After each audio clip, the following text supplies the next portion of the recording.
जाते मिले समाज सब पावे निज फलेरा। बहुविधि मिथ्या गण थी मलिन थया निज भाव अभाव थताई तुनो सहज रूप दर्शन। आत्म रूप अनुपम अद्भुत ध्याय रखे भव सिंधु तरो।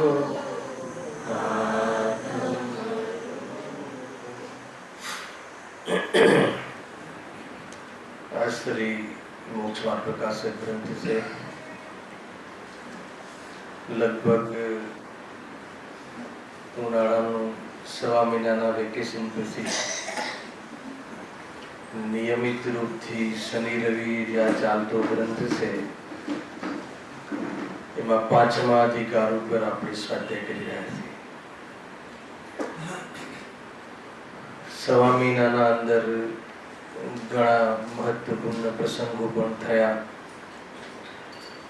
મુખ્ય ગુરુદેવની જન્મ જયંતિ, એ સિવાય એમની સમ્યક જયંતિ, પૂજ્ય જોગ સોગાણીજીનો સમાધિ દિન, ગયા બધા પ્રસંગો. અને બહુ મોટું પર્વ કયું ગયું? સુદ પંચમી. એવા અનેક મહાન પર્વો પ્રસંગો આ સવા મહિના દરમિયાન હતા. દરેક વ્યક્તિને પોતપોતાની રીતે મનાવ્યા હશે, ઉજવ્યા હશે અને એના માધ્યમથી આત્માની આરાધના કરી હશે. જેને આત્માની આરાધનાનો પ્રારંભ થઈ ચૂક્યો હશે એને આત્માની આરાધના ઓર વિશેષ કરી હશે. કુલ મળીને જૈન ધર્મના, જૈન શાસનના, જૈનના જે પણ પર્વો આવે છે, પ્રસંગો આવે છે, એ પ્રસંગો આપણા આત્મહિતમાં કારણ બને, આરાધનામાં હેતુ બનવા જોઈએ. એને એ સિવાય પણ જેમ કે અમે લોકો યાત્રા કરી, યાત્રા પ્રવાસ કર્યો, અને દરેકની જિજ્ઞાસા હશે કે શું થયું, શું થયું. એને પર્સનલી દરેકને કહેવું એના કરતાં 2 મિનિટ વાત જ કરી લઈએ. અષ્ટાપદની યાત્રા રહી. અષ્ટાપદ દરેક જીવને જિજ્ઞાસા છે કે ત્યાં શું છે, શું છે. તો એક 8 પર્વતની એક ત્યાં પર્વતનો સમૂહ છે. બદ્રીનાથ, કેદારનાથ, કૈલાસ, ગૌરી આદિ 8 પર્વતની માળા છે. એમાં આદિનાથી ભગવાનનું જે મુક્તિને પ્રાપ્ત થયા એ કૈલાસ પર્વત પરથી થયા. આપણે વાંચીએ બી છે નિર્વાણ કાંડમાં. આપણા પ્રથમ તીર્થંકરનું જે નિર્વાણને પ્રાપ્ત થયા એ જે ક્ષેત્ર છે એ અલગ છે.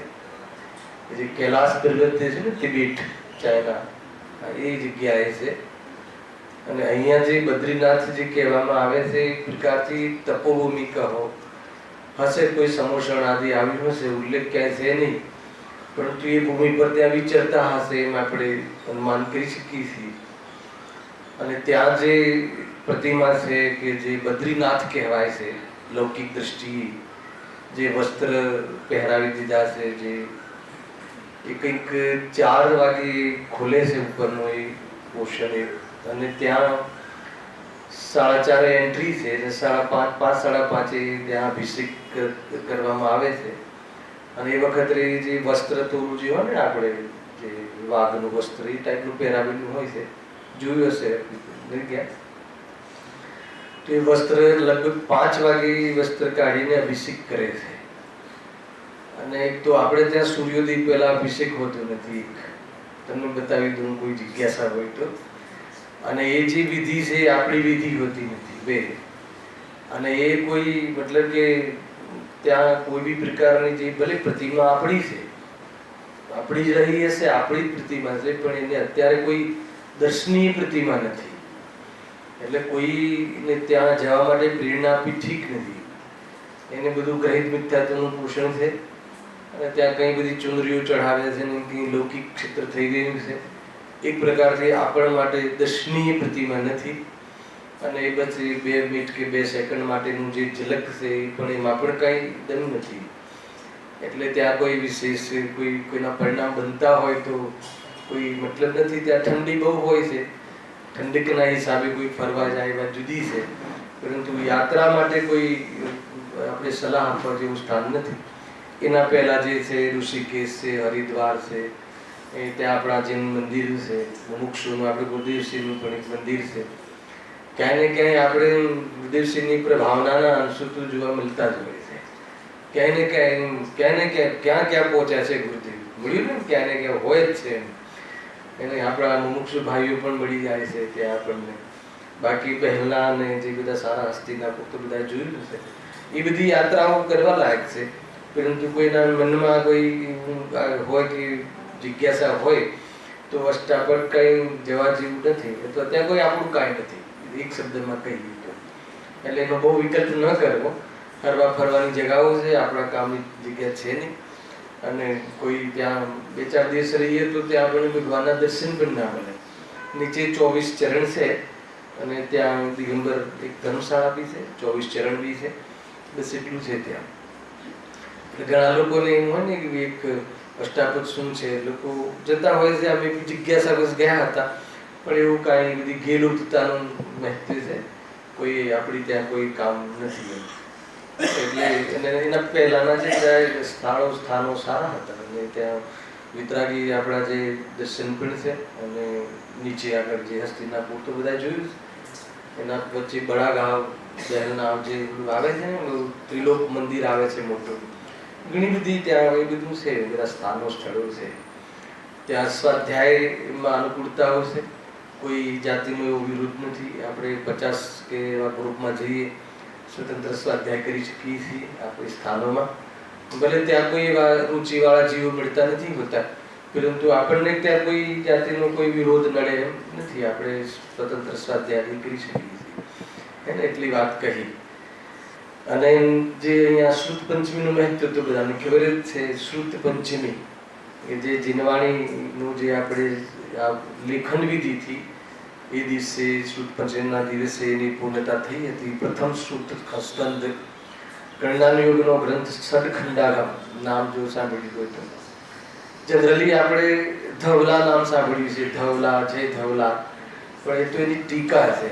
ધવલા, મહાધવલા અને જય ધવલા નામ સાંભળ્યું હશે. ધવલાના 16 પુસ્તક છે, મહાધવલાના 7 પુસ્તક છે અને જય ધવલાના 16 પુસ્તક છે. તો એમાં મૂળ ગ્રંથ તો સદખંડાગમ પ્રથમ શ્રુત સ્કંદ કહેવાય છે, જે બુદ્ધબલી અને પુષ્પદંતાચાર્ય મૂળ કયા છે? દર્શનાચાર્ય, આચાર્ય દર્શનદેવ. મૂળ તો ભગવાન મહાવીરની વાણીથી આવતું ગયું છે. 683 વર્ષ સુધી શ્રુત કેવલી રહ્યા ભગવાનના જે નિર્વાણ પછી. અને એના પછી કોઈ દ્વાદશાંગના ધણી કોઈ રહ્યા નહીં. અને જે ધર્મશાસ્ત્ર દર્શનાચાર્ય, ભૂલી જવાય વિશ્વભાઈ, દર્શનાચાર્ય પણ કોઈ 12 અંગના ધારી નહોતા. અમુક અંગોનું જ જ્ઞાન હતું, પરંતુ એમની વિડંબના રહી કે આ જીનવાણી સચવાઈ જાય. એટલે એમને જે બી આખી કથા છે, તો જે પુષ્પબલી અને મુનિરાજો દ્વારા એ જે આ જીનવાણીનું સદખંડાગમની રચના કરી. 6 ખંડ છે આ એ ગ્રંથમાં. અને એમાં 5 ખંડ ઉપર જે પહેલી જે ટીકા છે એ ધવલા છે, અને 6ઠું મહાબંધુ એના પર જે ટીકા છે એ મહાધવલા છે.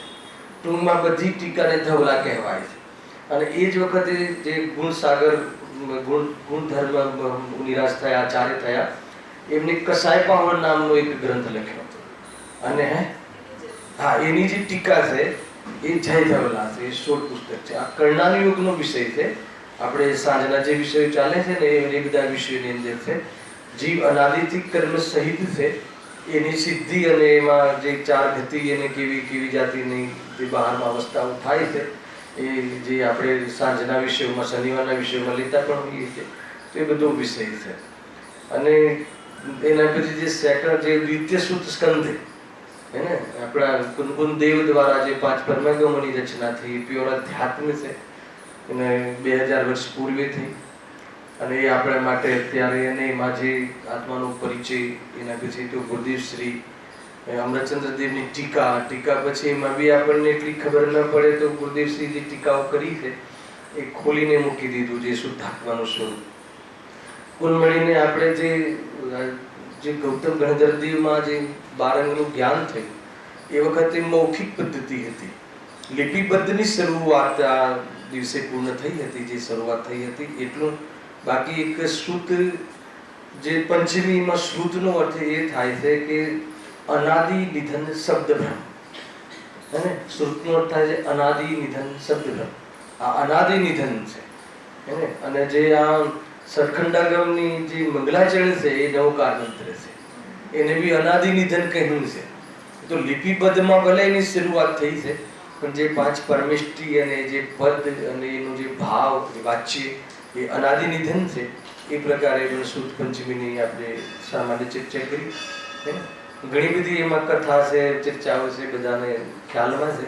પણ મુખ્ય રૂપથી એક પ્રકારથી જીનવાણીનો જન્મદિવસ કહો લિપિબદ્ધ રીતે એ દિવસે પૂર્ણતા થઈ હતી. મુખ્ય રૂપથી એ પ્રમાણે સમજવું. હવે આપણે જે અધિકાર 5મો ચાલે છે અન્ય મત નિરાકરણ, જ્યાંથી વિષય છોડ્યો હતો ત્યાંથી આજે આપણે આગળ એની ચર્ચા પ્રારંભ કરીએ છીએ. અન્ય મત નિરાકરણ, જે અન્ય મત કહો કે જે અન્ય દર્શનો છે એમના જે મત છે, ફિલોસોફી છે, એ ફિલોસોફીનું નિરાકરણ આમાં કરેલું છે. એમાં સૌથી પ્રથમ બહુ મુખ્ય ચર્ચા થઈ હતી અદ્વૈત બ્રહ્મ, સર્વવ્યાપી અદ્વૈત બ્રહ્મ. એ નિરાકરણની ચર્ચા થઈ ચૂકી છે. એમાં એક અદ્વૈતન બ્રહ્મ નામનું એક કોઈ વસ્તુ છે એમનું કહેવું છે કે જે સર્વવ્યાપી છે અને સર્વનું કરતા છે. બે એમની વિશેષતાઓ બતાવી હતી. તો સર્વવ્યાપીનું તો ખંડન વિશેષ લોજિક આપીને પંડિતજી કર્યું પણ છે અને સર્વનો કરતા છે, આ લોકનો કરતા છે એનું બી ખંડન પંડિતજી કર્યું. અને આ લોક અનાદિ નિધન છે એની પણ ચર્ચા સાથે અહીંયા થઈ ચૂકી છે. એના પછી એક બ્રહ્મા વિષ્ણુ મહેશ આજે લોકના કરતા ને એ બધી ચર્ચાઓ વિશેષ થઈ. અને એના પછી લાસ્ટ અવતાર મીમાંસા આપણે સમાપ્ત કરી હતી. કયું પેજ હતું? હા, જે અવતાર મીમાંસાની ચર્ચા આપણે સમાપ્ત કરી ચૂક્યા છીએ કે જે 24 અવતાર માને છે. એ અવતાર વિષ્ણુના જ અવતાર કહે છે કે બ્રહ્માના જ અવતાર કહે છે. રામને પણ એ વિષ્ણુનો અવતાર કહે છે. અને અવતાર લેવા પાછળનો એમનો ઉદ્દેશ છે કે જે દુષ્ટ વ્યક્તિઓ છે લોકમાં એનો સંહાર કરવા કોઈનો કોઈ અવતાર જરૂર થાય છે. તો ત્યાં બી લોજિક આપે છે પંડિતજી કે ભાઈ અગર જ્યારે લોકના કરતા જ છે બ્રહ્મા વિષ્ણુ મહેશ, તો પછી એવા દુષ્ટ વ્યક્તિઓને શું કામ બનાવ્યા કે જેથી એનો સંહાર કરવા માટે આવવું પડે. અને એનો સંહાર કરવા માટે પણ જે બી એમને જે વિધિ બતાવી છે એમાં માયાચારી છે, યુદ્ધ છે, અનેક પ્રકારની જે ક્રીડાઓ બતાવી છે અને ધર્મના નામે બતાવી છે. મુખ્ય રૂપથી એને યુદ્ધને ધર્મમાં ખપાવે છે. યુદ્ધ થયું એનો નિષેધ નથી. રામે પણ રાવણ સાથે યુદ્ધ કર્યું. એ તો એક ગ્રસ્ત જીવ હતા અને પોતાની જે પત્નીની સુરક્ષા અર્થે જે પણ જે પ્રમાણે યુદ્ધ કરવાનું ગ્રસ્ત જીવનમાં ઉચિત છે એ કાર્ય કર્યું હતું. પણ એ કોઈ એ ધર્મ છે કે એને ધર્મના ખાતામાં ખપ્યું છે એમ નથી. જે ભગવાન રામનો મહિમા તો એ યુદ્ધ કરવાના જે ભાવ ક્રોધાદિના ભાવોનો ત્યાગ કરીને ભગવાન બની ગયા એ એમનો મહિમાવંત કાર્ય છે. પણ કઈ યુદ્ધ કર્યું રાવણને માર્યો કે જે બી છે તો એ કોઈ વાસ્તવમાં પ્રશંસનીય કાર્ય નથી કે પ્રેરણાદાયક કાર્ય નથી. પણ લોકમાં એ કાર્યને મુખ્ય કરીને રાજા રામની ભગવાન તરીકે પૂજા કરે છે. તો એ બધું ગ્રહિત મિથ્યાત્વ છે અને વાસ્તવમાં એ ધર્મના કાર્યો નથી. એ વાસ્તવમાં શોભનીય કાર્ય નથી. એટલે આ બધી જે અવતારમાં ખપાવીને એ ધર્મ સાથે જોડે છે એ બધા ખપ્પા છે.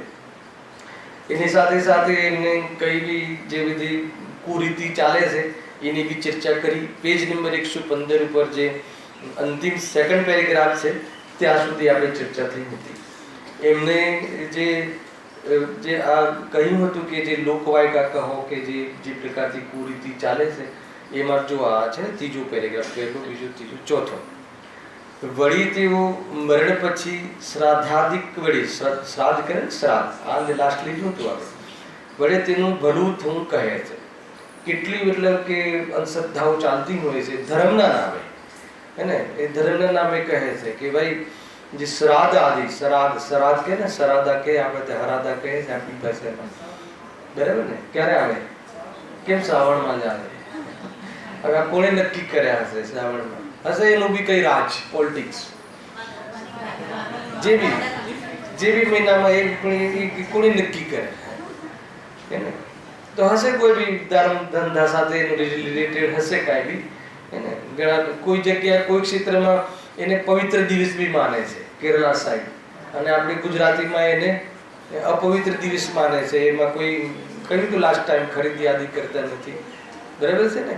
લગ્નની ખરીદી કરવી હોય તો આજે બી લોકો માને છે કે શ્રાદ્ધના દિવસોમાં કોઈ સારા કાર્યો ન થાય, હે ને? સમેટેશન થાય, હે ને? મુક્તિનું ઉદ્ઘાટન થાય, એમાં કોઈ કુરીત હોતું નથી. એ રીતે એ બધી માન્યતાઓ ચાલતી હોય છે. અમે એમાં શું કરે છે જો, વળી તેઓ મરણ પછી શ્રાદ્ધાદિક વડે તેનું ભલું થવું કહે છે, પણ જીવતા તો કોઈના પુણ્ય પાપ વડે કોઈ બીજો સુખી દુઃખી થતો દેખાતો જ નથી. અને જ્યારે મા બાપ મરણને પામે છે, અને જીવતા કંઈ સુખી દુઃખી ન કરી શકીએ આપણે, તો મરણ પછી એમને જે કાગડાને પછી ખોરાક આપવો ને બધું કરે છે ને, એમાં વિધિ કે પૂર્વજો છે, પૂર્વજના જેવો આવે છે, કંઈ ને કંઈ કાગડામાં એની કલ્પના કરે છે પૂર્વજોની, હે ને? આમ બોલે કે સ્વર્ગવાસ થયો, તો એ રીતે હે એમાં છે ને બધું ચાલતું હોય છે આ બધું.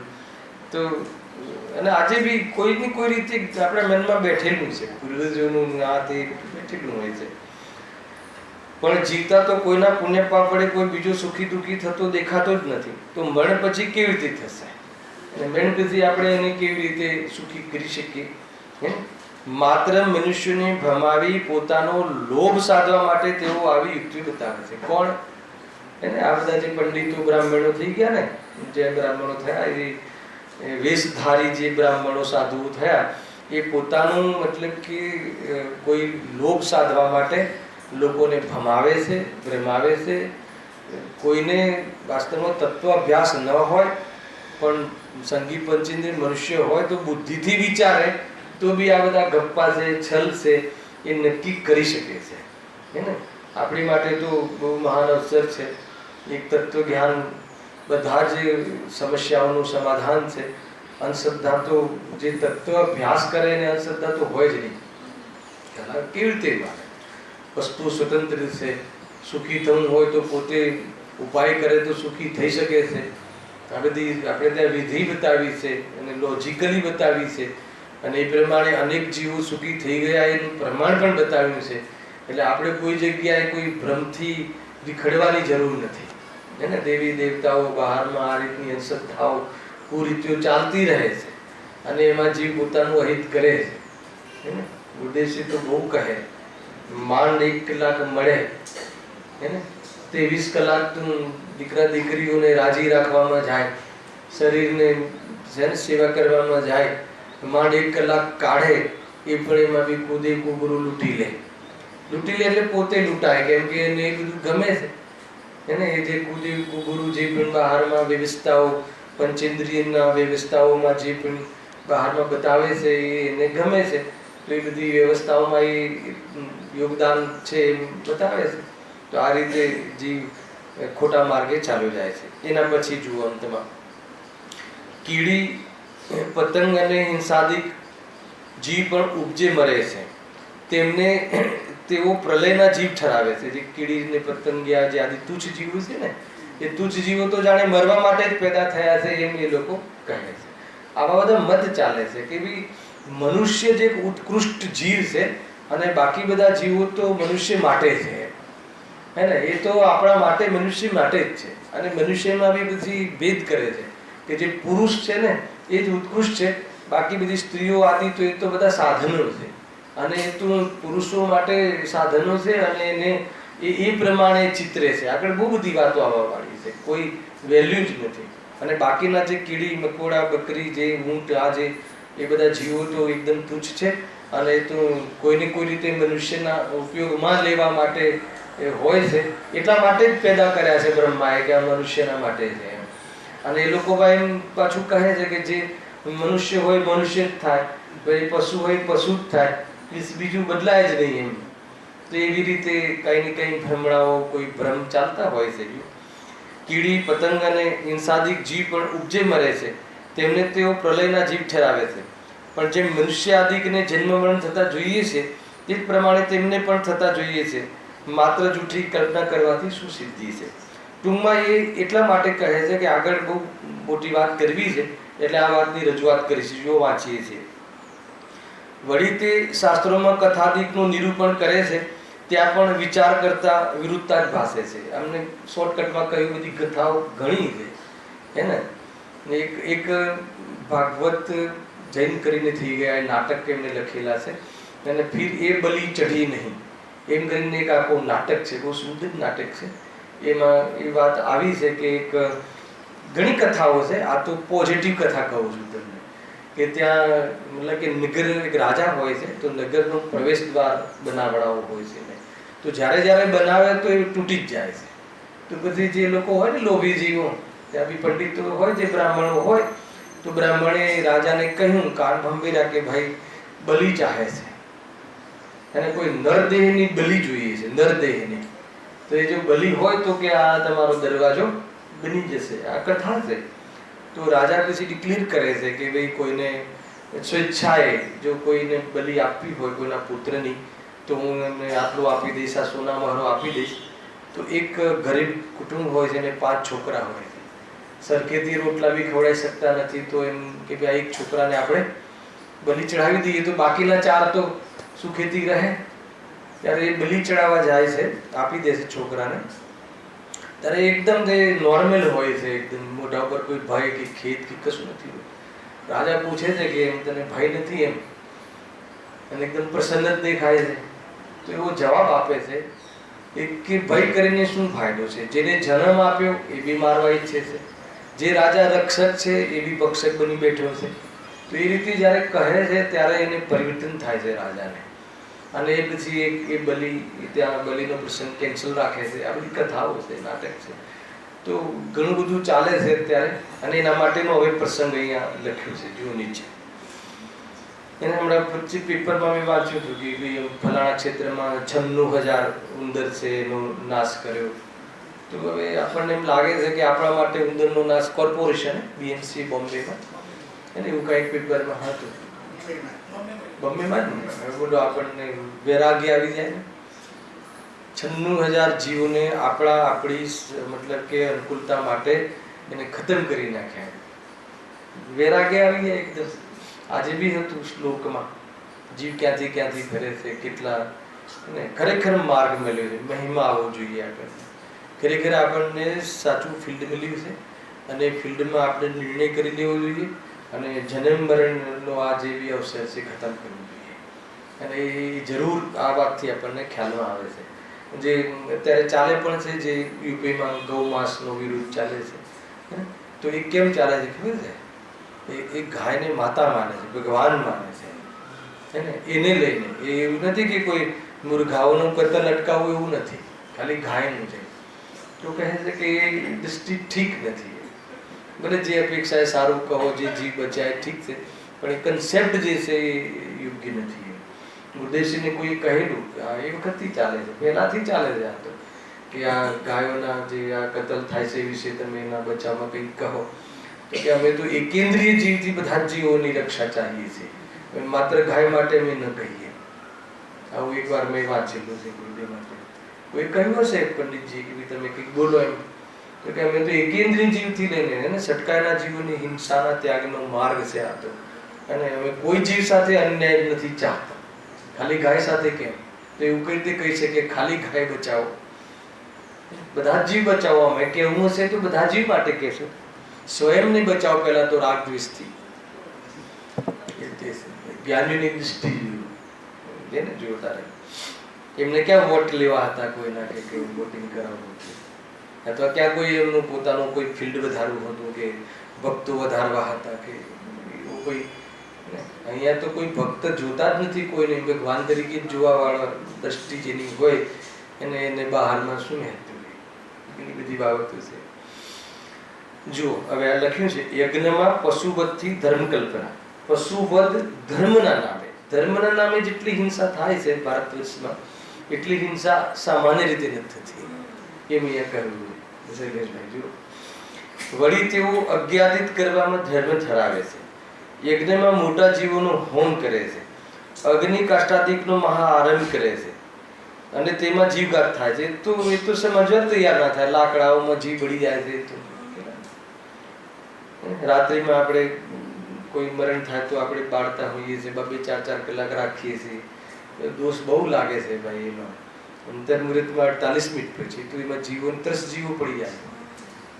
દરેક જીવે અત્યારે કમસે કમ ઘરમાં કહી દેવું જોઈએ કે અહીંયાથી શરીરમાંથી જવાનું થાય તો કોઈના રાહ નહીં દેખવી, એને તે અગ્નિદાહ આપીને એને પ્રાશુપ કરી લેવું જોઈએ. જીવોની હિંસા કરીને શું ફાયદો? જેનું મરણ જીવોની હિંસામાં નિમિત્ત બને, શું કરે? તો મજબૂરી છે. પરંતુ દિવસે મરે તો 2 દિવસ રાખે છે, એનાથી તો બચી શકાય. શું કરે? આવીને જીવ નાખશે અંદર કે વેરાગ આવશે, મતલબ કે પપ્પાનું જોઈને વેરાગ આવશે કે શું આવશે? શું નહીં આવે. આપણે આપણો નિર્ણય કરી લેવું.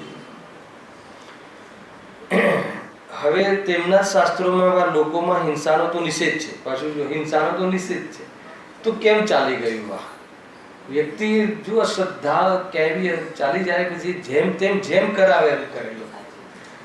હવે એટલા શાસ્ત્રો તો કોઈ ખોલવા જ નથી, એને કોઈને અટપટું લાગતું જ નથી કે આમાં શું છે. કોઈની હિંસા કરીને આપણને લાભ થાય છે ને, પરંતુ એ હિંસા કરવાથી લાભ થાય છે કે નથી થતો? હિંસા ધર્મની સાથે ધર્મમાં કહ્યું છે કે નથી કહ્યું? એમ પોતાનું કુરાન કે બાઇબલ કે જે ગ્રંથો હોય છે પોતાના, એ ખોલીને જોવે તો અહીંયા એમ કહે છે, પંડિતજી વાંચ્યા હશે, ચેલેન્જથી કહે છે કે કોઈ ગ્રંથમાં હિંસાને ધર્મ સાથે જોડ્યું નથી. સ્પષ્ટ લખે છે. જો હવે તેમના શાસ્ત્રોમાં લોકમાં હિંસાનો તો નિષેધ છે, પરંતુ તે એવા નિર્દય છે કે એ બધું કાંઈ ગણતા જ નથી. બાહ્યમાં કોઈ શાખ માટે કે લાભ માટે કઈ બી ગોઠવી દે અને એક વ્યક્તિ ચલાવે કુરીતિ. એટલે પછી પ્રથાઓ તો એટલી ચાલતી હોય છે ભાઈ. કોઈ બી પ્રથા પાડતા પહેલા બહુ વિચાર કરવો, કુપ્રથા પાડતા પહેલા. હે, આ તો આપણે ચાલે છે ને, આ તો આપણે સોનગઢમાં થાય છે ને, આ તો થાય છે ને, તો એ વખતથી પછી ચાલતું આવે ચાલતું જ આવે.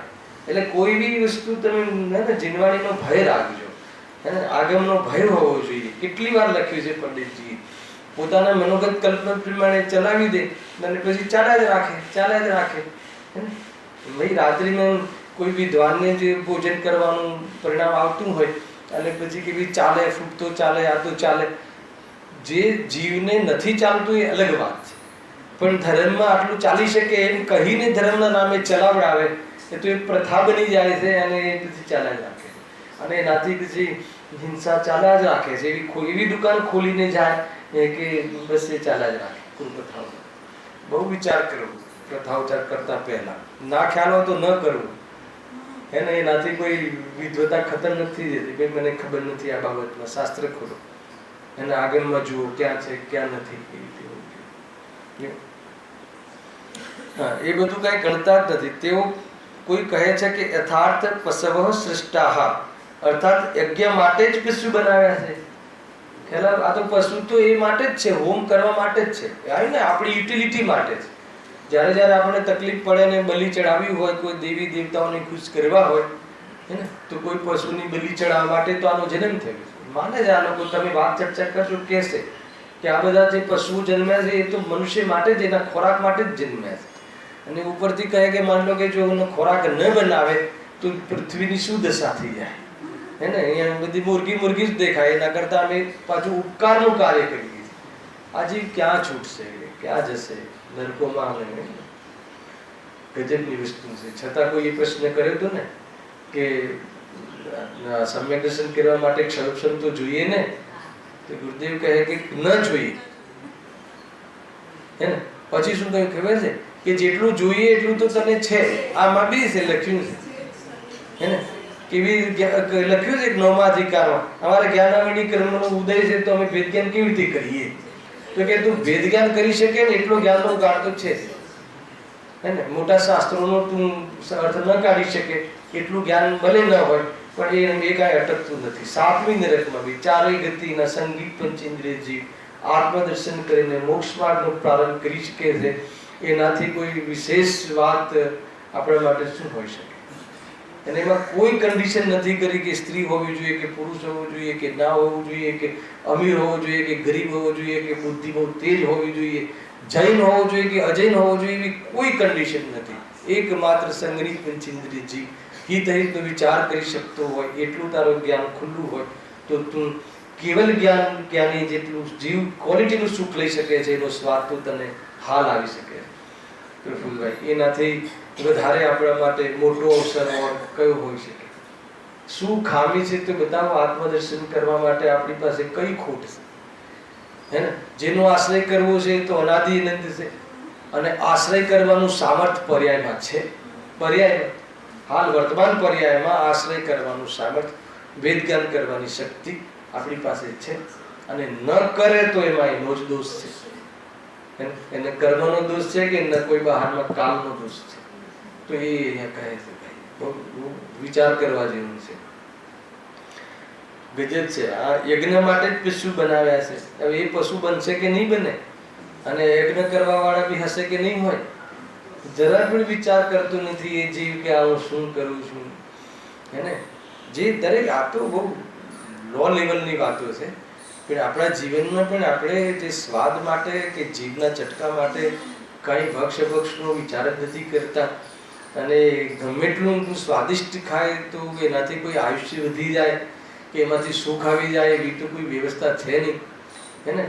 વિજ્ઞાન તો એમ કહે છે, જે આ બહારનું લૌકિક વિજ્ઞાન, કે જેટલી ચીજ સ્વાદિષ્ટ હોય એ શરીરને હાનિકારક છે.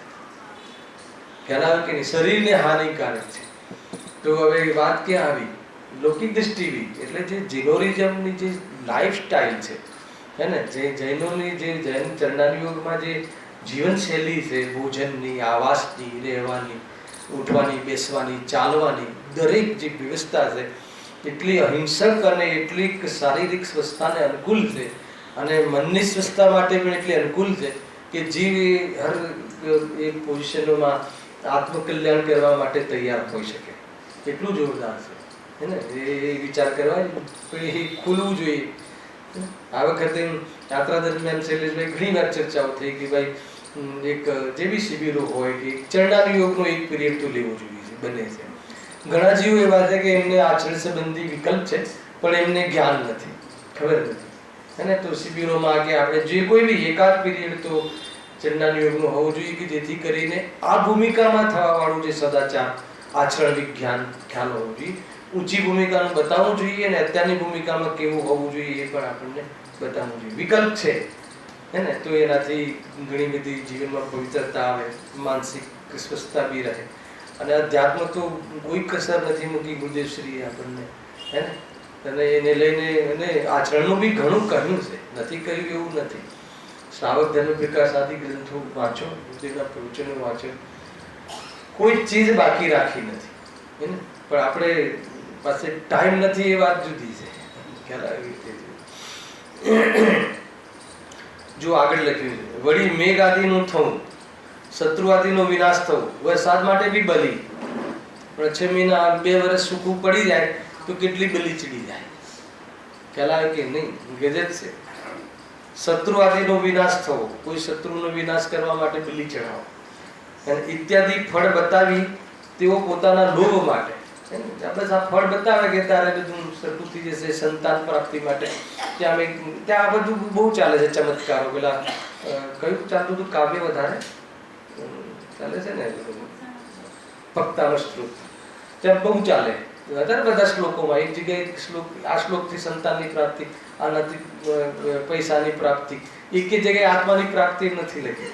અને ગુરુદેવ શ્રી ત્યાં મતલબ કે એ ભગવાનની જે ભક્તિ છે એમાં એની માતાની મહિમા કરી હોય તો બી ખેંચીને આત્માની મહિમા લઈ આવે. જો દૃષ્ટિ ઉપાદાનની દૃષ્ટિ જુઓ, નિમિત્ત પ્રધાન કથનમાં પણ ઉપાદાનનું સેવન કરવું એ વાસ્તવમાં સ્વાધ્યાયની શૈલી છે. અને નિમિત્ત પ્રધાન કથન આવે ને શાસ્ત્રમાં કે જ્ઞાન કરાવવા અર્થે, પોઝિશન બતાવવા અર્થે, અને એમાં બતાવીને પછી ઉપાદાન પર દૃષ્ટિ કરાવી છે. પરંતુ જે ત્યાં નિમિત્તની મહત્તા કરે છે તો પછી એ પ્રમાણે ભક્તામર સ્ત્રોત્રના અને આવે છે વોટ્સઅપ પર બી ફલાણા ડૉક્ટરે આ અને ડૉક્ટર કહે છે કે આનાથી આ મટી જાય, આ શ્લોકથી આ મટી જાય. અને અમારે તો મોહરાગદ્વેષનો રોગ મટાડવો છે અને એ રોગ મટાડવા માટે કોઈ વિધિ હોય તો બતાવો. અને બધા જ શ્લોકોમાં 48 તાળા ને એ જેટલા મિથ્યાત્વનું તાળું તૂટે એવી વાત કરી છે, પણ લોકોએ બીજે લગાવી દીધું છે. તમને એમ લાગે કે આ વાત સિમ્પલ છે પણ ક્યાંય ને ક્યાંય આપણા મગજમાં પણ હોય છે ને કે આ શ્લોક બોલી લઈએ, આ કરી લઈએ, ચાલતું હોય છે. જો લોભ માટે રાજા વગેરેને ભ્રમમાં નાખે છે. રાજાના કામ બંભેરવા બહુ ઈજી હોય, બહુ સરળ છે, તરત જ એ વિશે માની જાય કે નહીં આ જે કહે છે બરાબર છે. પણ કોઈ 20 જો હેતુ આપે છે, કોઈ 20 જીવન વૃદ્ધિ થતી કહે એ જેમ પ્રત્યક્ષ વિરુદ્ધ છે. કોઈ કહે કે 20 પીવાથી જીવન મળે છે તો કોઈ માનવા તૈયાર થાય? ભલે એને ક્યારેક ટેસ્ટ ના કર્યો હોય તો. કોઈ કે નહીં લાવ પારખા કરી લઈએ, એકવાર જોઈ લઈએ. ના ના કે ન અડાય કે અમારા પૂર્વજોએ કીધેલું તો કે આપણા પૂર્વજોએ આવી તો કીધેલું છે કે હિંસામાં ધર્મ નથી, હે ને, બાહ્ય હિંસામાં ધર્મ નથી, પરિણામોમાં થતા રાગ દ્વેષ જે પણ થાય એ ખરેખર હિંસા છે અને એને લઈને બહારની હિંસાઓ વકરે છે. તો હિંસામાં ધર્મ કેવી રીતે હોય શકે? જ્યાં પુણ્યને પણ જાહેર કહેવા વાળો ધર્મ જૈન શાસન, તો પાપ ક્રિયામાં ધર્મ કેવી રીતે હોય શકે? બેસે છે વાત. ભોગની તો સામગ્રી મળે છે પુણ્ય પરિણામથી, મુક્તિ નથી મળતી ને. તો એને પણ જ્યારે જીવન માટે જાહેર કહી દીધું તો પાપ પરિણામને, પાપ પ્રવૃત્તિને, એ પ્રવૃત્તિ સાધીને બહારમાં કોઈ સુખની પ્રાપ્તિ થાય એ વાત ક્યાંથી છે? આત્માની આરાધના કરવા વાળા જીવોને બહારના સ્વર્ગના સુખો મફતમાં મળે છે. એ ચાહતા હોતા નથી જ્ઞાનીઓ, એ બહારના મળતા હોય અને એ સુખાભાસ લાગે છે, એમાં પણ એમને આવું પોસાતું નથી. એવા જીવોને બહારમાં આવા બધા બહારના સુખોની પ્રાપ્તિ થાય છે. જો બહુ ચર્ચાઓ થઈ ચૂકી છે પહેલા. કોઈ 20 જીવન વૃદ્ધિ થવી કહે એ જેમ પ્રત્યક્ષ વિરુદ્ધ છે, તેમ હિંસા કરતા ધર્મ અને કાર્ય સિદ્ધિ થવી કહેવી એ પ્રત્યક્ષ વિરુદ્ધ છે. કોઈ રીતે બાહ્ય હિંસાથી કે કોઈ ક્રોધ આદિ પરિણામોથી કોઈ સુખ મળે ને કાર્યની સિદ્ધિ થાય એ વાત કપ્પા છે. ખ્યાલ કે નહીં? ક્રોધાદિ કરીએ તો કાર્યની સિદ્ધિ ન થાય. કયા કાર્યની? શાંતિ, પ્રયોજન, આપણું શાંતિ છે એની સિદ્ધિ ન થાય અને બહારમાં બી ન થાય. કોઈનો જીવ લેવાથી બહારમાં પાપ બંધ થાય છે અને પાપ બંધ થઈને બહારમાં અનુકૂળતાઓ મળે એ કેવી રીતે પોસિબલ છે? લૌકિક દૃષ્ટિ, કર્મ થિયરીથી બી જોઈએ. ત્યાં વિશે ચાલે બરાબર શૈલેષભાઈ, વસ્તુ વ્યવસ્થા અને વસ્તુ સ્વરૂપ બહુ ચાલેલો, 1 કલાક 1.5 કલાક 1.5 કલાક ચાલે વિષય. કેવી રીતે વસ્તુ કેવી રીતે પોસિબલ છે? જો પરંતુ તેમણે જેમની હિંસા કરવી કહી, જો હવે બીજું લોજિક આપે છે, પરંતુ તેમણે જેમની હિંસા કરવી કહી, કોની કહી? તુચ્છ જીવોની, નબળા જીવોની, જે સામર્થશાળી નથી એવા જીવોની. બકરી છે, ગાય છે, તેમની તો કઈ શક્તિ નથી, એમનામાં પોતાનામાં કોઈ એવી શક્તિ નથી કે આપણો પ્રતિકાર કરી શકે અને તેમની કોઈને કઈ પીડા પણ નથી. ગુરુદેવસિંહ એમના પ્રવચનમાં લખ્યું, હમણાં કોઈ કહે કે વાઘની બલિ ચડાવવાની જેમ કહે અને વાઘ શોધી લાવે તો બરાબર, એવું લખ્યું એમના પ્રવચન. એ વાંચ્યું સવારે, હે ને. કોઈ કહે કે ભાઈ જ્યાં સિંહની બલિ ચડાવવાની છે, હે ને, તો પછી ડરે એમ કે કેવી રીતે ચડાવી. કાં તો ભાઈ તારા એકનો એક પુત્ર છે એની બલિ ચડાવવાની છે તો એને પીડા થાય. આ તો ન એને પીડા થાય ન એને કોઈ દુઃખ થાય કે ભલે આપણું ક્યાં છે, કઈ એમાં એકતા તો હોતી નથી. તો કે ભલે ને, એ તો બીજાની ચીજ છે અને એ તો વળી પાછું એને ધર્મગુરુએ શીખવાડ્યું છે કે એ તો એના માટે જ જન્મ્યા છે, એટલે તને કઈ દોષ નથી લાગતો, તું તારે બલિ આપ. ગજબ છે. અને એનાથી એને બક્ષિસો મળે, એ બધું મળે ને આ બધા જે સાધુઓને કે જે હોય છે બ્રાહ્મણોને, એમને તે કહે છે. પરંતુ તેમણે જેની હિંસા કરવી કહી તેમની તો કાંઈ શક્તિ નથી અને તેમની કોઈને કાંઈ પીડા પણ નથી. જો કોઈ શક્તિવાનો કે ઈષ્ટનો હોમ કરવો ઠરાવ્યો હોત તો ઠીક પડે લખી દે, પણ પાપનો ભય નથી, તેથી તેઓ પોતાના લોભ માટે દુર્બળના ઘાતક બની પોતાનું વા અન્યનું બુરું કરાવવામાં તત્પર થાય. બહુ સરસ લીટી લખી છે કે એક તો દુર્બળ જીવોની બલિ ચડાવે છે અને એમાં ભલું નથી થતું. એમાં લખ્યું કે બીજાનું તો બુરું થાય જ છે, નુકસાન થાય છે, પણ પોતાનું પણ બુરું થાય છે. આજ સુધી કોઈ હિંસાથી ધર્મ તો થતું જ નથી, પણ કોઈ ભલું પણ થતું નથી. બહારમાં કાર્યની પણ સિદ્ધિ થતી નથી. અહિંસા પરમો ધર્મ. આપણે ત્યાં જે હિંસા અને અહિંસાની જે પરિભાષા કરી છે એ પરિભાષા તો આજીવોને ખબર જ નથી. શું પરિભાષા છે ખબર ધનેશભાઈ? હિંસા મનમાં થતા રાગ દ્વેષ પરિણામે હિંસા છે અને એનો અભાવ થવો એ અહિંસા છે. જીવોને બચાવો એ અહિંસાની વાત જ નથી કરી. એ તો સામાન્ય સદાચાર છે, એમાં શું મોટું કર્યું? તે જીવોને બચાવવાની વાત છે, પણ બચાવવાનો ભાવ પેદા ના થવો, હે ને? મનની અંદર મારવાના ભાવની તો વાત જ નથી, પણ બચાવવાનો ભાવ બી પેદા ના થવો. અને બચાવવાના ભાવ પેદા ન થતા પહેલા બચાવવાના ભાવમાં ધર્મ ન માનવો, પોતાનો સ્વભાવ તરીકે અનુભવ ન કરવો, ત્યાંથી એનો અહિંસાનો પ્રારંભ થાય. ખ્યાલ ક્યાંથી વાત આવે ને ક્યાં જુઓ? અહીંયા તો બહારની તો ભરમાર લાગી છે હિંસા પંચમ કાલમાં. જો આ છે. હવે એક નવો ચેપ્ટર ચાલુ થાય છે. અહીંયા સુધી જે અવતાર મીમાંસા અને એને લઈને કેટલીક અંધશ્રદ્ધાઓ ચાલી, એ અંધશ્રદ્ધાઓનો અહીંયા તોડ કર્યો કે આ વાત ખોટી છે. કોઈ બી જગ્યાએ લોજિકલ બી વાત બેસતી નથી કે કોઈને મારીને આપણને સુખ મળે, કોઈનો જીવ લઈને કોઈને સુખ મળે, એ વાત બેઝિકલી બી લોજિકલી બી કોઈ જગ્યાએ આપણને વાત બેસતી નથી. પણ બોલો, શ્રદ્ધા તો ચાલે છે એ રીતે, શ્રદ્ધા તો ચાલે જ રાખે છે. ખોટી શ્રદ્ધા તો શ્રદ્ધાથી જ બધું કામ થાય ને. બહારમાં બી પાપ ના કાર્ય, શ્રદ્ધા વગર તો પાપ બી ન થાય, હે ને? ઉલટી શ્રદ્ધા હોય તો બધા પછી એવા પરિણામો કરે ને લૂંટવા વાળા મળે એને. મૂળ તો આગળ પંડિતજી બહુ વાર કહે છે કે ભાઈ એ બસ તને રસ છે, હે ને? બીજા કહેવા વાળા મળે, પણ તું શું કામ કરે છે? કેમ કે તને એના ભોગોમાં રસ છે, અને ભોગ આદિની પ્રવૃત્તિ અને એના માટેની સામગ્રી અનુકૂળતા આ રીતે તને બલિ આપવાથી કે કોઈને બહારમાં ખુશ કરવાથી, દેવી દેવતાઓને રાજી રાખવાથી તારું તને મળે છે, એ વાત તું ભૂલે છે. પછી જન્મ જૈનોમાં થયો એટલે પેલી બીજાને ખુશ કરવાની આદત તો ગઈ નહીં, એટલે ભગવાન મહાવીરને ખુશ કરવાની પદ્ધતિ ચાલી ગઈ ને છેલ્લે. પછી એને ખબર નથી કે આ તો વિતરાગી દેવ છે, ખ્યાલ? તો પછી એને ખબર પડી તો પછી બાજુમાં જે દેવી દેવતાઓ બેસાડ્યા હતા ને એની પાસે જતું રહે, ખ્યાલ? એક જ વેદી પર બેસાડેલા. અને એ ખરેખર એક જ વેદી પર બેસાડવાની પદ્ધતિ શું હતી ખબર છે? કે દેવી દેવતાઓ પણ વિતરાગી દેવની પૂજા કરે છે. પૂજા કરવાની સ્ટાઇલમાં બતાવ્યા હતા, પણ પછી એમને પૂજવા લાગ્યા. કોઈ બુદ્ધિનો વિવેક નહીં, કોઈ વિનય નહીં, કોઈ વિચાર નહીં, હે ને? બસ જેમ એક જણ જાય એની પાછળ બધા જાય. આ તમે યાત્રાઓમાં જુઓ, જોજો, એક જણ કોઈ ઉભો રહી જાય ને ક્યાંય, ભલે પછી ત્યાં કાંઈ ના હોય, એ તો વળી બધા ઉભા રહી જાય. આપણને ખબર છે કે ત્યાં કાંઈ ના હોય, છદ્ર સિવાય બીજું શું હોય, હે ને? એવી રીતે જો હવે જે એક નવું ચેપ્ટર ચાલુ થાય છે, યોગ મીમાંસા. અદ્વૈત બ્રહ્મ મીમાંસા તો પતી ગઈ. યોગ મીમાંસા, યોગનું વર્ણન. યોગ સાથે બી અહીંયા યોગ દર્શન. યોગ દર્શન બી એક અલગ દર્શન છે, એક અલગ સંપ્રદાય છે કે યોગથી એ માને છે મોક્ષને. હવે થોડી મોક્ષની વાતો આવશે.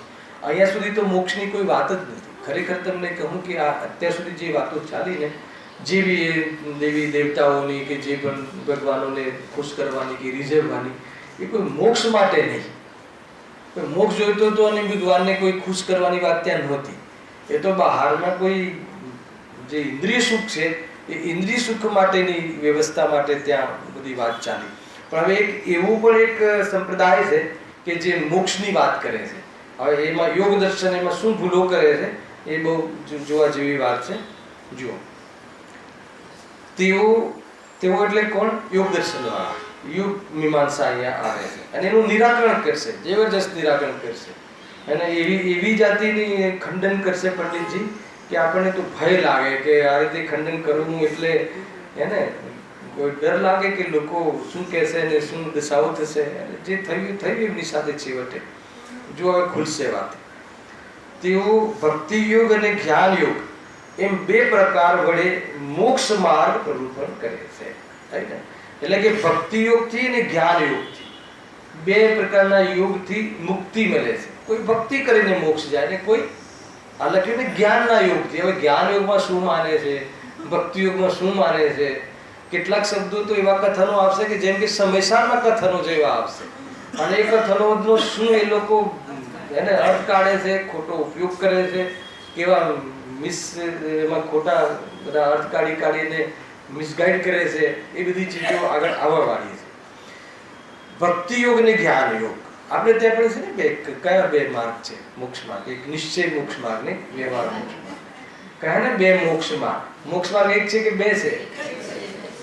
મોક્ષ માર્ગ તો એક છે, પરંતુ એનું નિરૂપણ બે પ્રકારે છે. અને એક છે નિશ્ચય મોક્ષ માર્ગ, એક છે વ્યવહાર મોક્ષ માર્ગ. આત્માની અનુભૂતિ જે છે, વિતરાગતા જે છે, એ નિશ્ચય મોક્ષ માર્ગ છે. અને અનુભૂતિની સાથે સહચર રહેવા વાળા જે એમાં હેતુ બનવા વાળા, માહોલ રાખવા વાળા જે સુભાવ જે છે, વ્રતાદી જે છે, એ બધાને શું કહેવાય છે? વ્યવહાર મોક્ષ માર્ગ કહે છે. વ્યવહાર મોક્ષ માર્ગનો અર્થ શું? કે મોક્ષ માર્ગ તો છે નહીં, પણ ઉપચારથી એને મોક્ષ માર્ગ કહેવાય છે એમ કહીને નિશ્ચય મોક્ષ માર્ગને સુરક્ષિત કરી લીધો. ખ્યાલ આવે કે નહીં? એમની જો તીક્ષ્ણ બુદ્ધિમાં એને વ્યવહારથી મોક્ષ માર્ગ કહ્યો. કેમ વ્યવહારથી કહ્યો?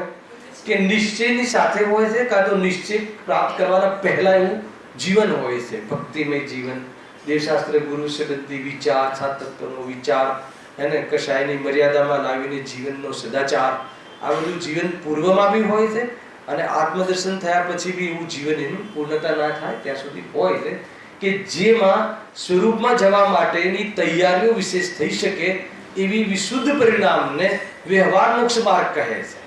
ખ્યાલ આવે કે નહીં? અને એમાં જે તૈયારીઓમાં સ્વરૂપમાં લીન રહે એને વાસ્તવમાં નિશ્ચય મોક્ષ માર્ગ કહે. બહુ મોટો વિષય છે, તમને બે લીટીમાં મેં થોડો ઇશારો કર્યો. ટૂંકમાં બહારના કાર્યો પણ અગર જો સ્વરૂપમાં જવા માટેની તૈયારી માટે ના હોય તો એને વ્યવહાર પણ કહેવાતું નથી. એ બધી ચાલી અમારે ત્યાં બસમાં ચાલ્યું હતું વ્યવહારનું વાત ચાલી. ઉપવાસ કર્યા હતા બે ત્રણ વ્યક્તિઓ એકાસન કર્યા હતા. તો મેં પ્રશ્ન કર્યો કે તમે આજે એકાસન શું કામ કર્યું છે? એનો જવાબ આપો. આવા પ્રશ્નો કરે. 2 કલાક ચાલે પછી.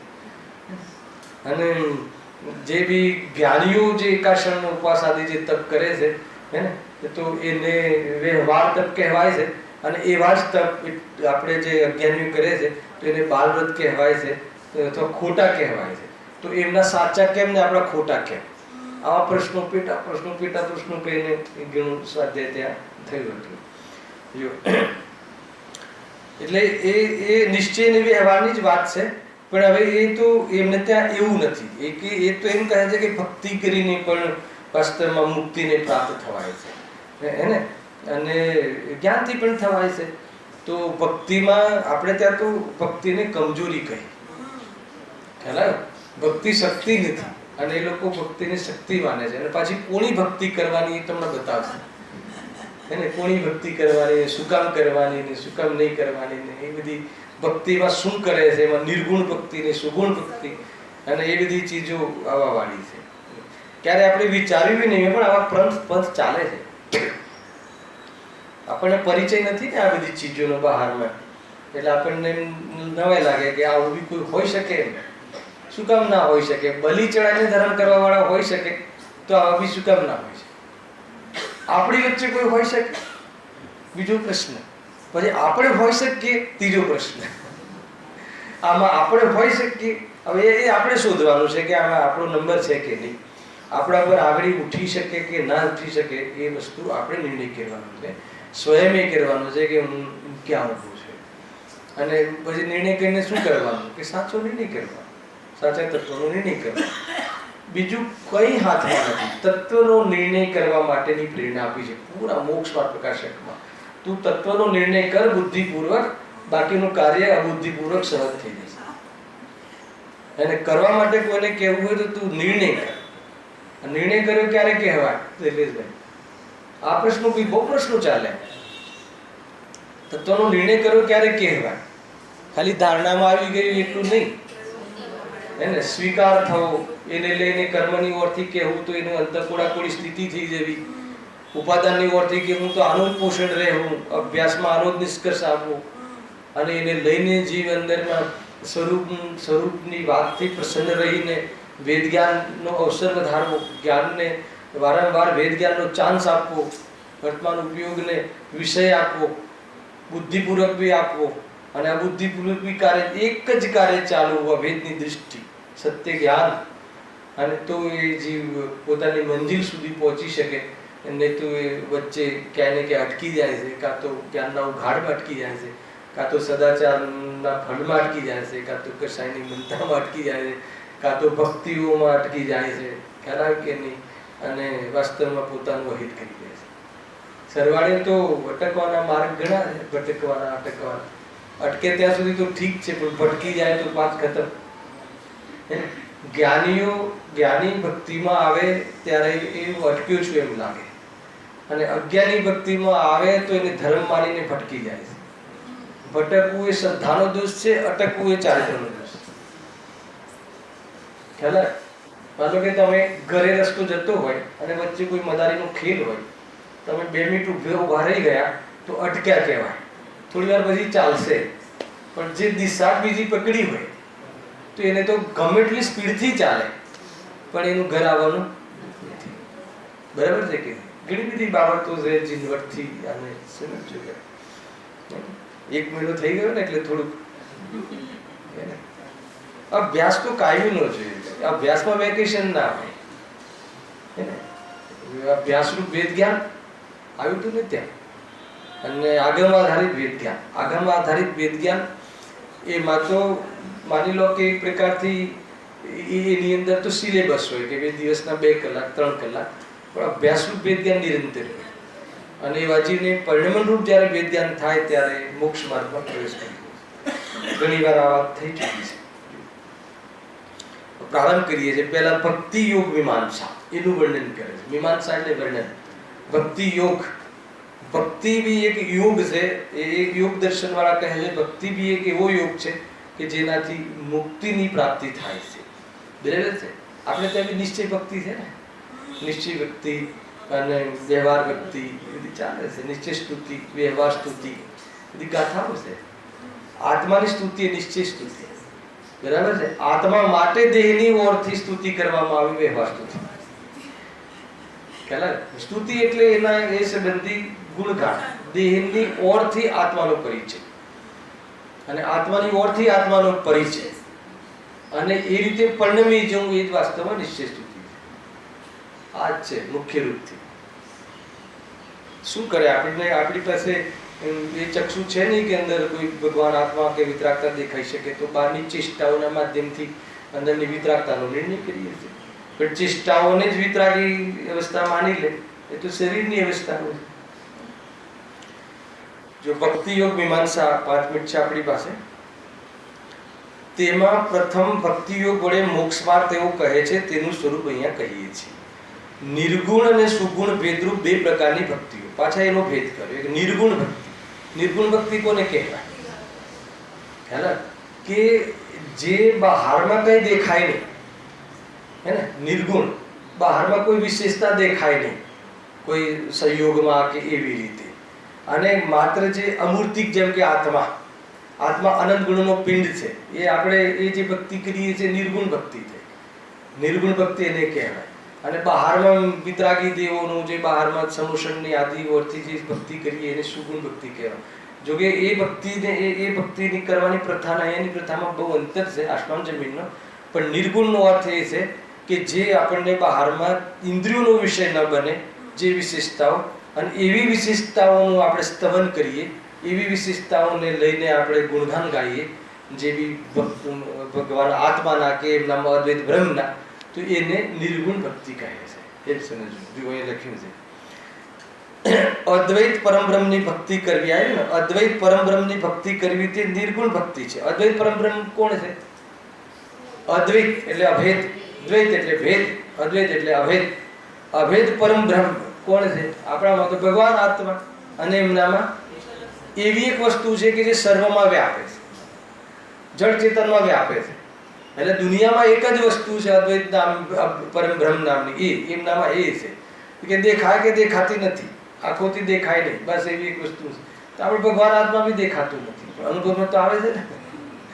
એને સ્વાનુભવ પ્રત્યક્ષ છે કે નહીં, ઇન્દ્રિયોનો વિષય નથી પણ સ્વાનુભવનો વિષય છે કે નહીં, છે ને, એવી વાત છે. જુઓ ખેર, જો હવે ભક્તિ કેવી રીતે કરે છે. અદ્વૈત પરમબ્રહ્મની ભક્તિ કરવી તે નિર્ગુણ ભક્તિ છે. તે આ પ્રમાણે છે, તમે નિરાકાર છો, બરાબર છે.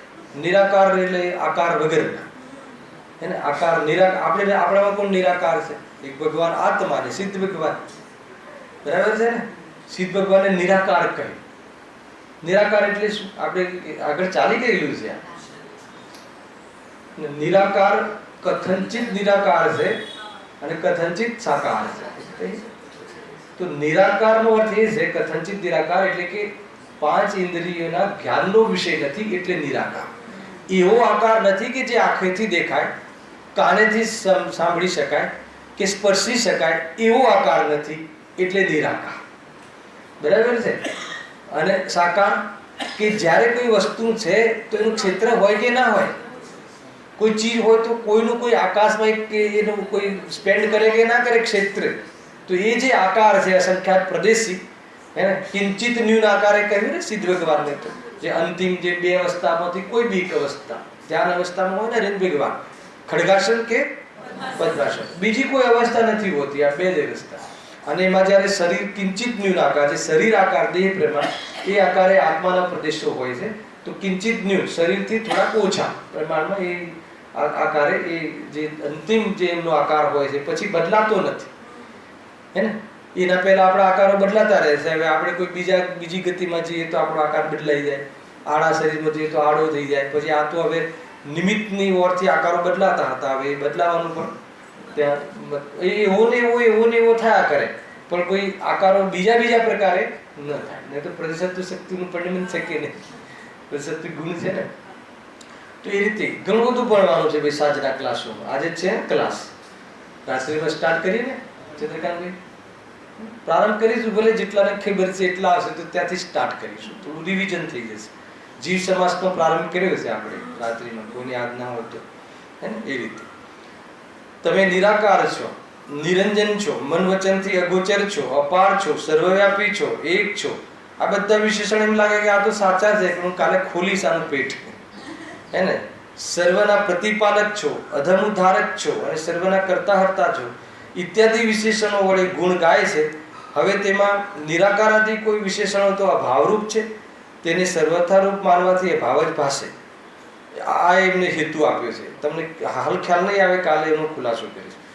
કારણ કે વસ્તુ વિના આકાર આદિ કેવી રીતે ભાષે, તથા સર્વવ્યાપી આદિ કેટલાક વિશેષણો અસંભવરૂપ છે, તેનું અસંભવપણું પહેલા દર્શાવ્યું છે. આ 3 લીટીમાં ખંડન કર્યું છે.